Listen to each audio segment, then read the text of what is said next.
Bonjour Monsieur K, bienvenue à Lille. Bonjour à Lille. Vous venez pour une conférence sur le livre de Julius Evola, Révolte contre le monde moderne. Auparavant, la section d'égalité et réconciliation Lille voulait vous poser quelques questions. Greta Thunberg, la nouvelle égérie du fascisme vert, dans un texte qu'elle n'a pas écrit, a récemment dénoncé parmi les causes du réchauffement climatique le patriarcat et le racisme. Nouvelle repentance, la repentance verte. Qu'avez-vous à lui répondre ?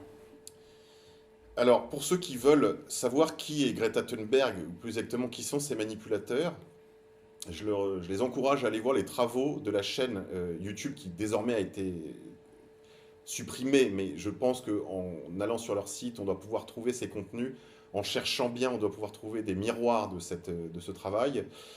La chaîne Red Ice, qui sont des membres, on pourrait dire, pour faire simple, de l'alt-right suédo-américaine. Ils sont à cheval entre les États-Unis et la Suède.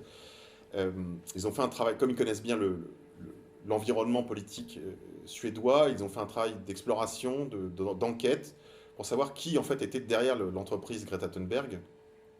Et, pour faire simple, derrière se logent des intérêts énergétiques importants en Suède, qui eux-mêmes sont complètement mêlés à des intérêts politiques du Parti socialiste suédois, qui a dominé la vie politique suédoise depuis l'après-guerre. Il y a quelques parenthèses conservatrices, mais c'est accessoire. Donc il faut bien comprendre que là, derrière, en fait, c'est une sorte d'opération de ce que le monde de l'intelligence économique et politique appelle de la technologie politique, qui est des tactiques, si vous voulez, développées beaucoup dans les pays de l'Est, dont les Femen étaient le dernier exemple. Technologie politique, c'est-à-dire application des méthodes du renseignement militaire, de la subversion, de la propagande, des activités économiques.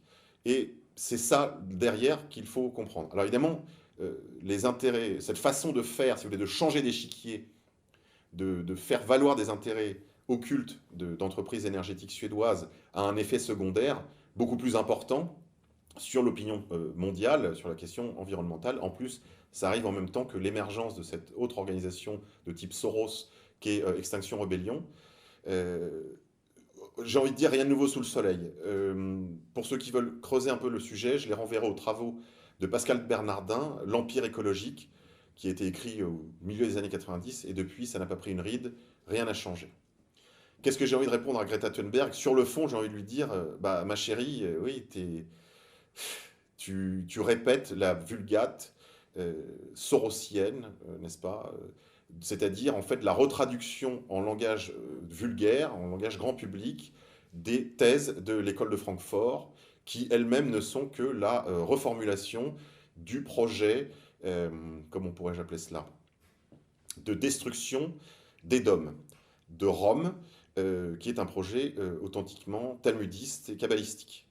Il y a une espérance planétarienne, pour citer le camarade Rissen, une espérance planétarienne qui est une espérance messianique de retour d'une espèce de personnage tout à fait fantastique qui devrait devenir le roi de la tribu de lumière et régner sur le monde depuis Jérusalem. Or, pour que cette prophétie se réalise, il y a certaines conditions, dont l'une d'entre elles, et l'une des plus importantes, est la destruction de ce qu'ils appellent Édom, c'est-à-dire Rome, c'est-à-dire nous.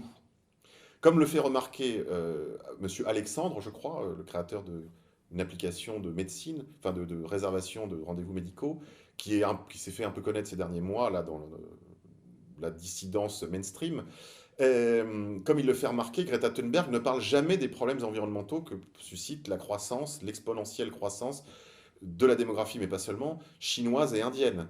Elle ne s'adresse qu'à l'Occident. C'est très bizarre. Comme il le dit en hurlant du haut de ses poumons, il y en a marre de ce masochisme. En effet, on aimerait que Greta Thunberg, si elle est sincèrement dévouée à la cause environnementale, nous parle des vrais enjeux, en particulier des enjeux que représente le développement d'une puissance démographique et économique comme la Chine ou comme l'Inde aussi, accessoirement, qui ne cesse de croître et qui ne cesse de poser d'immenses difficultés environnementales, comme on le sait, puisqu'il y a en Chine des milliers d'insurrections environnementalistes par an, parce que les conditions en sont devenues proprement inhumaines. Donc on va lui envoyer votre réponse. Je vous remercie. Je le dis, c'est évidemment une bouteille jetée à la mer, tout à fait disposé à débattre avec cette jeune fille ou avec ses manipulateurs dans un débat public sur cette question. Je renvoie les auditeurs que ça intéresserait à 2-3 conférences que j'ai données sur la question environnementale, dont une donnée devant vous, qui avait eu la gentillesse de me recevoir ici il y a à peu près un an, et une autre que j'ai donnée devant le public d'Academia Christiana sur ces questions environnementales.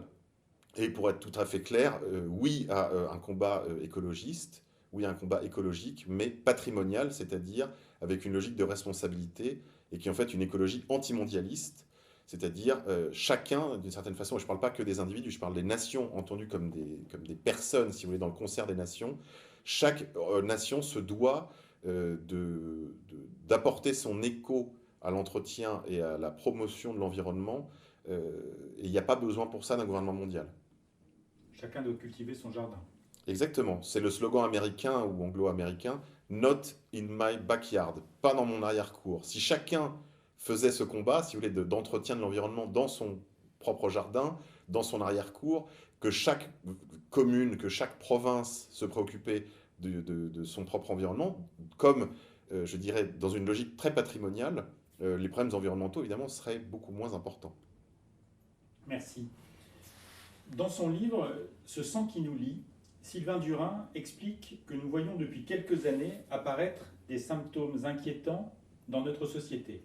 Une indifférenciation généralisée, un égalitarisme extrême et une violence exacerbée, qui sont pour lui la matrice du matriarcat. Donc allons-nous vers un matriarcat postmoderne et comment peut-on lutter contre cela ? Certainement, nous sommes entrés dans l'ère du matriarcat, d'un nouveau matriarcat.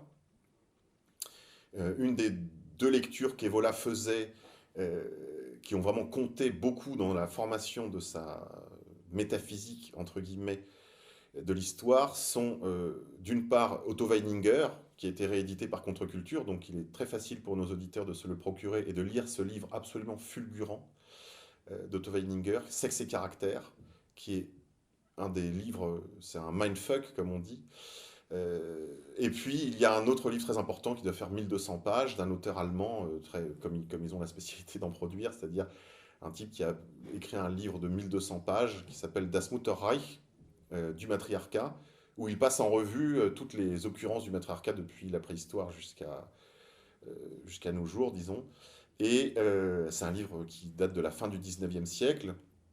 Et évidemment, ça a profondément imprégné la pensée d'Evola. Et Evola écrit sa révolte contre le monde moderne dans les années 30. Vous voyez, c'est pas d'hier qu'il y a cette préoccupation sur une inversion des pôles, pourrait-on dire, entre la civilisation patriarcale et la civilisation matriarcale, sachant que le patriarcat est l'exception. C'est une exception parmi les civilisations, et c'est probablement cette institution qui a produit le meilleur de la civilisation européenne, avec évidemment, je dirais, ses virtualités négatives, avec son développement pathogène qui a été la civilisation occidentale. Mais ce développement n'était possible que parce que le principe masculin était dominant, même si, et pour être tout à fait honnête, je crois que ce que les féministes combattent et qu'elles appellent patriarcat, pour ainsi dire, n'existe pas. Hein. Le patriarcat, c'est un peu comme Cthulhu, si vous voulez, c'est un monstre qu'elles agitent.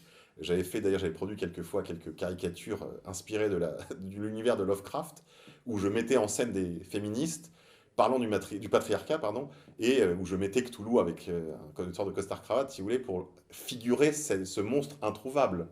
Non, le patriarcat n'existe pas, ou en tout cas n'existe plus, malheureusement.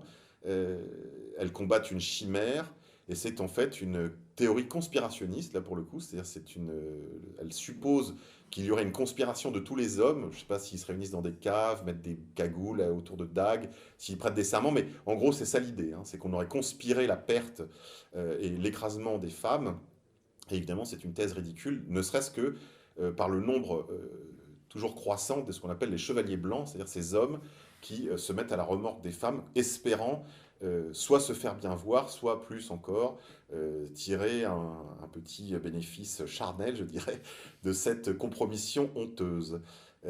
Donc voilà, oui, comment combattre contre ce matriarcat? Eh bien, je crois qu'il faut euh, se convertir. Se convertir à quoi? Bah, au christianisme d'abord. L'Évangile est un grand réordonnateur des pratiques quotidiennes, de l'âme aussi, et elle permet de retrouver sur le plan spirituel une certaine virilité. D'autre part, se convertir au plan naturel, au plan politique, à ce que j'appelle la droite avec un D majuscule, c'est-à-dire les principes authentiques de tout authentique conservatisme, que sont la hiérarchie, l'autorité, la défense de la diversité, de toutes les formes du fédéralisme, euh, et on pourrait, la souveraineté, bien sûr, une certaine virilité d'âme, toutes ces vertus, toutes les vertus héroïques que nous enseigne la littérature, l'histoire, qui était jadis une annexe de la morale, c'est-à-dire qu'on mettait l'histoire et la mythologie même mettait en scène des personnages afin de faire voir l'exercice des vertus. Je suis toujours frappé que dans le monde de l'éducation, ce mot de vertu ne soit jamais employé. J'ai traversé, moi, tout un parcours scolaire et ensuite universitaire sans qu'une seule fois le mot vertu n'ait été prononcé en classe. Or, il me semble que c'est toute croissance humaine repose sur la promotion des vertus, c'est-à-dire la promotion de l'héroïsme. Qu'est-ce que c'est l'héroïsme? C'est justement ce principe de la verticalité, ce principe qu'il y a plus que nous en nous. Plus est en nous, disent certains de nos amis. Plus est en nous. Et donc il faut réhabiliter, pour combattre cette horizontalisation, cette liquéfaction du monde, de la société tout entière, il faut y remettre de la verticalité. Et comment remettre de la verticalité? Eh bien, il faut y remettre de l'héroïsme. Et pour cela, une lecture prudente, mais attentive d'Evola peut nous y être d'un certain secours. Merci. Quel est pour vous le fait d'actualité le plus marquant? Alors, c'est pas un fait, selon moi, le phénomène le plus important de l'époque n'est pas une élection ou l'arrivée de Donald Trump ou la continuation du travail de Vladimir Poutine ou la guerre en Syrie ou quoi que ce soit de cet ordre. Je crois que le phénomène le plus important pour nous, en tout cas je parle pour nous qui sommes de simples piétons dans l'Europe occidentale terminale, le phénomène le plus important, c'est le phénomène de l'immigration de masse, de peuplement et de remplacement. Je crois que c'est le phénomène qui écrase tout le reste, qui compromet tout le reste. On peut s'occuper des retraites, on peut parler de fin de mois difficile, on peut même parler de la fin du monde, mais tout cela n'aura de sens pour nous que si nous continuons à nous maintenir dans notre être collectif et dans notre être plus, je dirais, semi-individuel, c'est-à-dire familial. Nos enfants, nos petits-enfants plaisent à Dieu. Je crois que c'est ça qui conditionne tout le reste. La retraite, les gilets jaunes, tout ça est très important, très intéressant, mais n'aura de sens, même la guerre ethnique, si vous voulez, n'aura de sens que s'il y a des gens pour y survivre. Et ce qui me préoccupe, c'est de voir des millions de gens maintenant en âge d'avoir des enfants qui n'en ont pas. Des milliers, des centaines de milliers de jeunes femmes de 30 à 40 ans qui maintenant sont entrées dans des âges, surtout celles qui ont 40 ans, où il devient de plus en plus difficile ou compliqué d'avoir un enfant et qui de toute façon divisera le nombre des enfants qu'elles auraient pu avoir par 2 ou par 3. Si elles en font un, qu'elles bénissent le ciel. Le plus probable, c'est qu'elles n'en auront pas du tout. Il y a à côté de ce que Renaud Camus appelle, à la suite, je le rappelle, de l'ONU, le grand remplacement des populations, encore que le remplacisme global touche à beaucoup d'autres aspects de la vie. Les machines remplacent les hommes, les Africains remplacent les Européens, les femmes remplacent les hommes aussi. Et c'est le remplacement de tout partout. Mais le grand remplacement des populations est complété par un autre phénomène très inquiétant et dont personne ne dit rien, qui est ce que j'appelle le grand effacement. Le grand effacement dû, entre autres, à cette chute drastique, cet effondrement de la reproduction humaine sous les latitudes européennes et plus généralement du monde blanc, mais aussi par des problèmes presque invisibles à l'opinion publique comme les perturbateurs endocriniens. Et nous sommes là confrontés à des phénomènes dont nous n'aurons vraiment conscience que dans 15 ou 20 ans. Parce que la stérilité féminine, à la différence de la stérilité masculine qui se soigne plutôt mieux que l'autre, la stérilité féminine, elle, affecte les enfants dans le ventre même de leur mère. Je m'explique. Lorsqu'une femme porte en elle une petite fille, cette petite fille a en elle déjà toutes ses cellules reproductrices. Si sa mère est exposée à une pollution, il est possible que sa fille se devienne stérile, mais on ne le saura que 20 ans ou 25 ans plus tard. Ce phénomène tout à fait inédit, tout à fait inquiétant, vient renforcer la dynamique de ce que on appelle le grand remplacement.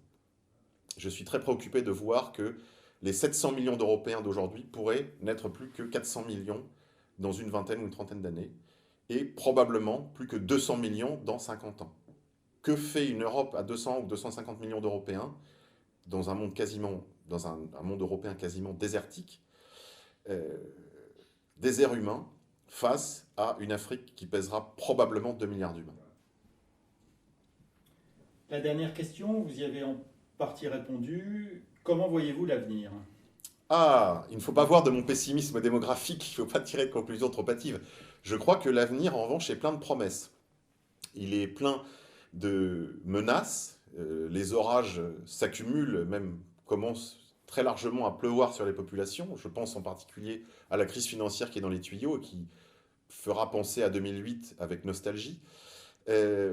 Cependant, les nouvelles sont très bonnes, en particulier sur un autre volet de la démographie, c'est la disparition des boomers. Dans 5 ans, les boomers auront pour ainsi dire disparu. Le peu qu'il en restera sera en train de se faire caca dessus. Et nous serons bien vengés.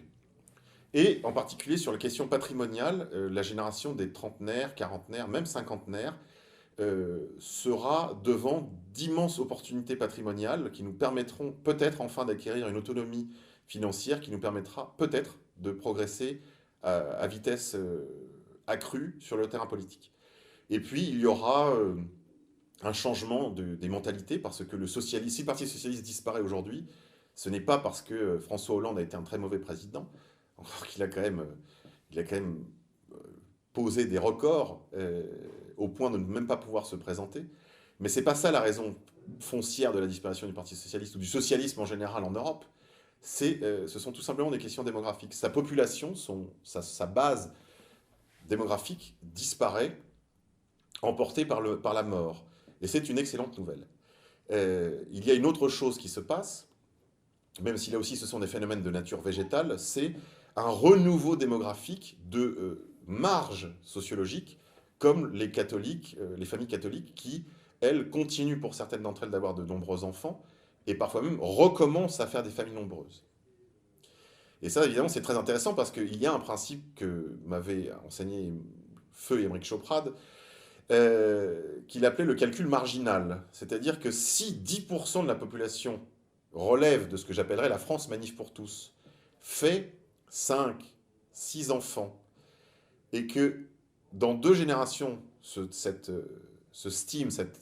énergie se poursuit, ça veut dire qu'en 2050, la France ne ressemblera plus du tout à la France de Jacques Chirac, mais ressemblera à la France de la manif pour tous.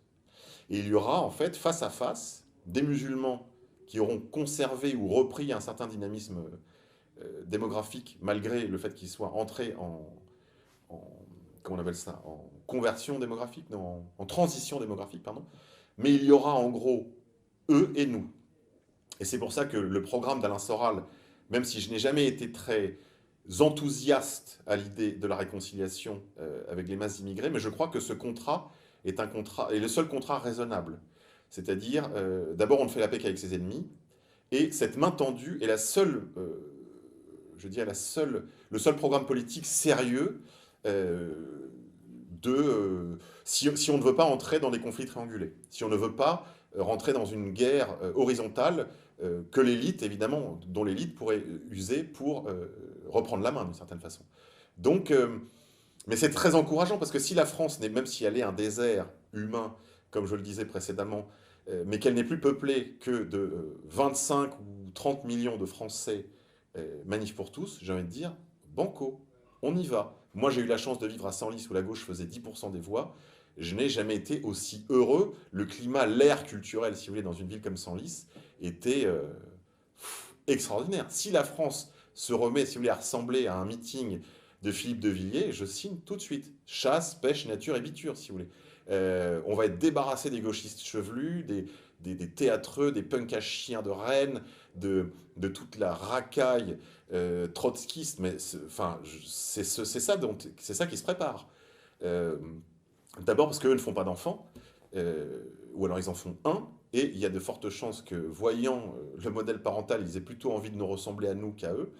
Et puis, nous avons le vent dans les voiles. Voilà, nous avons le vent dans les voiles. Les nouvelles sont excellentes. Donc, j'encourage les militants, les auditeurs à ne pas désespérer et au contraire à prendre leur part tout à fait active dans ce combat, dans cette guerre culturelle. Ils doivent chacun d'entre eux faire partie de la solution. Sans quoi, c'est que vous faites partie du problème.